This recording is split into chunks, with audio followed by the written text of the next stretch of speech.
GST काउन्सिलने जे reforms केलेले आहेत त्याचं आम्ही स्वागत करतो।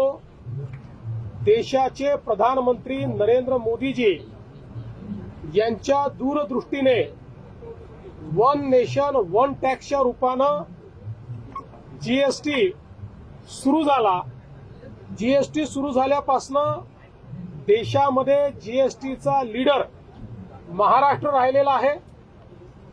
महाराष्ट्र सर्वात जास्त जीएसटीत कॉन्ट्रीब्यूट करतो आहे। महाराष्ट्राने जबरदस्त जीएसटीचा ग्रोथ रेट राखलेला आहे। याही महिन्यामध्ये सर्वाधिक कलेक्शन महाराष्ट्राने केलेलं आहे।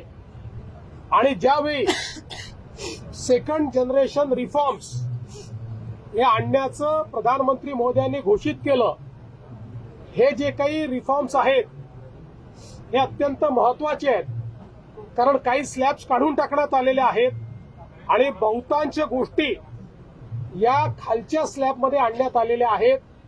म्हणजे एक प्रकारे लोकांवरचं जीएसटीचं बर्डन हे कमी करण्याचं काम हे मोदीजींनी केलं आहे।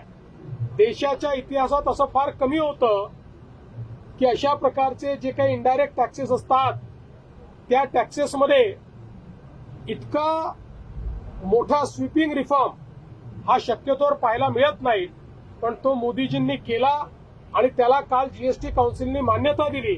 आणि मला सांगताना आनंद वाटतो, महाराष्ट्राने या रिफॉर्म्सचं जीएसटी काउन्सिलमध्ये पूर्ण समर्थन केलं। आणि ज्यावेळी जीएसटी रोल आउट झाला त्यावेळी लोक म्हणायचे की अडचण होईल, पण ती झाली नाही। आताही मला विश्वास आहे की याच्यामुळे व्यापाराला खूप मोठ्या प्रमाणात फायदा होईल, व्यापार बूस्ट होईल, नवीन रोजगार निर्मिती होईल, लोकांवरचा बोजा कमी होईल आणि अर्थव्यवस्थेला प्रचंड मोठी चालना मिळेल।